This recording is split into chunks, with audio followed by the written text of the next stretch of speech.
Isang mapagpalang umaga po sa bawat isa sa atin.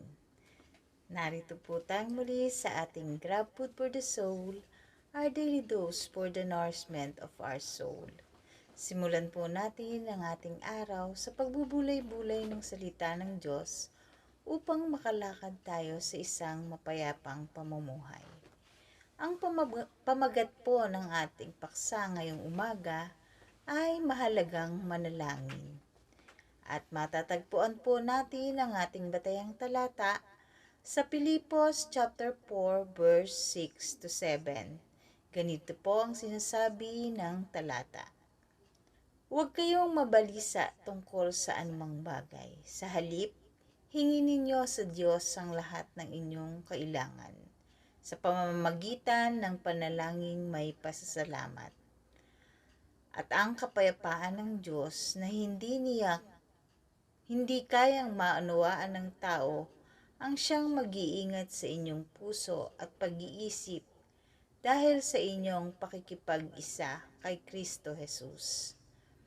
Pagpalain po ng Panginoon ang pagkabasa ng kanyang banal na salita. Kung ang mga tao ay gumagastos araw-araw sa texting, sa pagrenta ng computer sa mga internet cafe, o sa pagbili ng load para sa mga mobile internet providers, maging postpaid o prepaid man, mas higit na dapat pagtuunan ng pansin ng bawat tagasunod ni Kristo ang pananalangin na wala namang bayad, bakit mahalaga ang nakaugnay sa Diyos sa pamamagitan ng panalangin?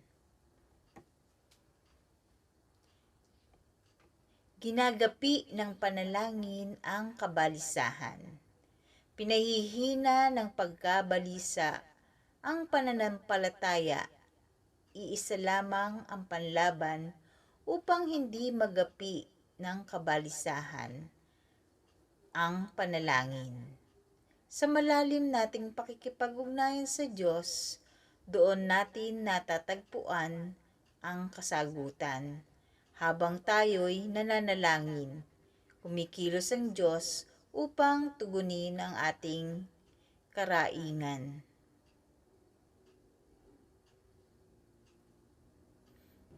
Maraming probisyon ng Diyos kapag tayo ay nananalangin. Kung pinasisikat ng Diyos ang araw, hindi lamang sa mabubuti kundi maging sa walang pananampalataya sa Kanya. Kung ang mga halaman ay pinatutubo ng Diyos upang pakinabangan ng kapwa mananampalataya at walang pananampalataya, lalong nakahanda ang Diyos na pagkalooban ng extra at special na provision ang mga nagtitiwala sa Kanya. Ang Diyos ay gumagawa ng mabuting paraan sa panahon na tayo ay nananalangin. May kapayapaan sa pakikipag-usap sa Diyos. Kung tayo ay may malalim na karanasan sa pananalangin, dinadala tayo nito sa isang karanasan ng kapayapaan. Sapagkat sa panahon ng pananalangin, ay nakikipag-isa ang ating espiritu sa espiritu ng Diyos. At sa pakikipag-isang ito, dumadaloy ang di malirip na kapayapaan sa pamamagitan ng panalangin. Dinadala tayo sa karanasang may katiyakan na iingatan ng Diyos ang ating mga puso at isipan mula sa katiyakan ay ang kapanatagan.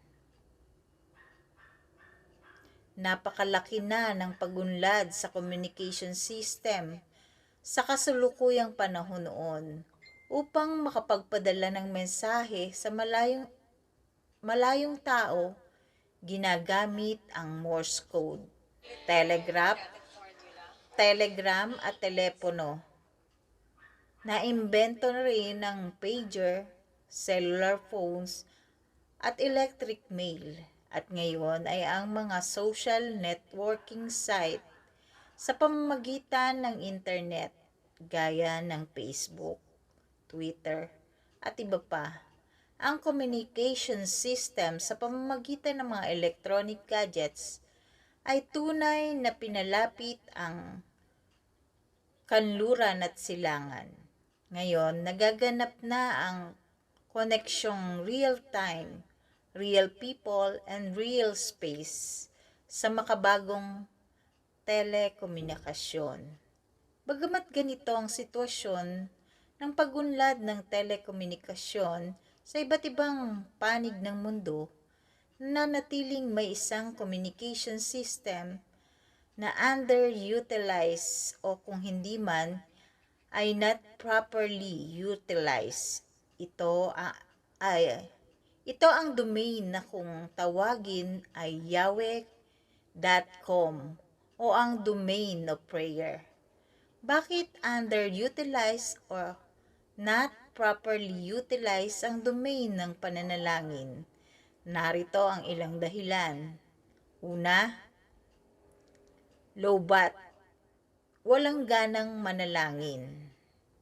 Ikalawa, dead spot, malayo ang puso kapag nananalangin.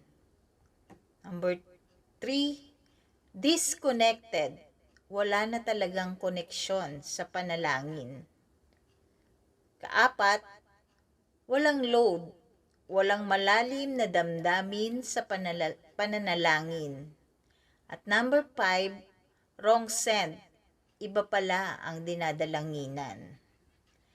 Kung ang mga ganitong uri ng panalangin ay magpapatuloy, malalayo ang tao sa Diyos, walang lalim ang pagkakilala niya sa Diyos.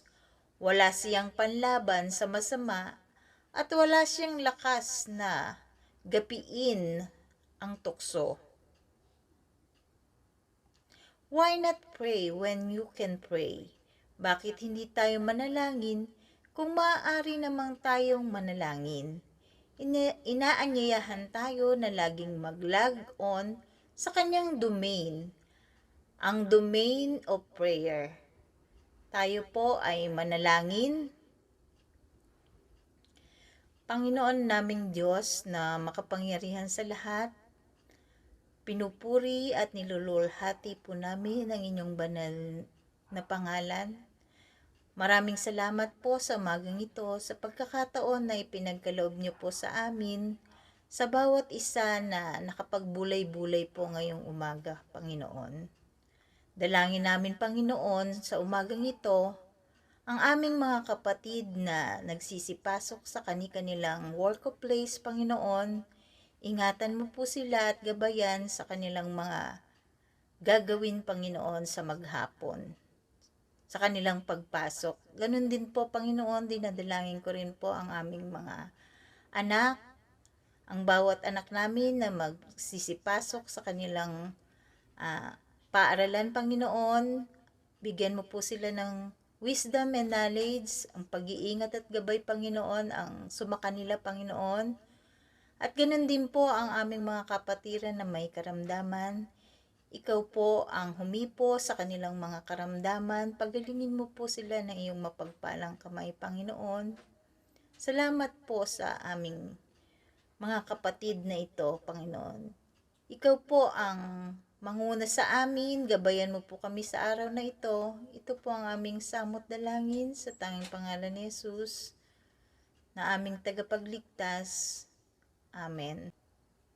Maraming salamat po sa pagsama sa akin ngayong araw na ito sa pagbubulay-bulay ng salita ng ating Panginoon. A friendly reminder po to all of us. Be Christ-like in your workplace today.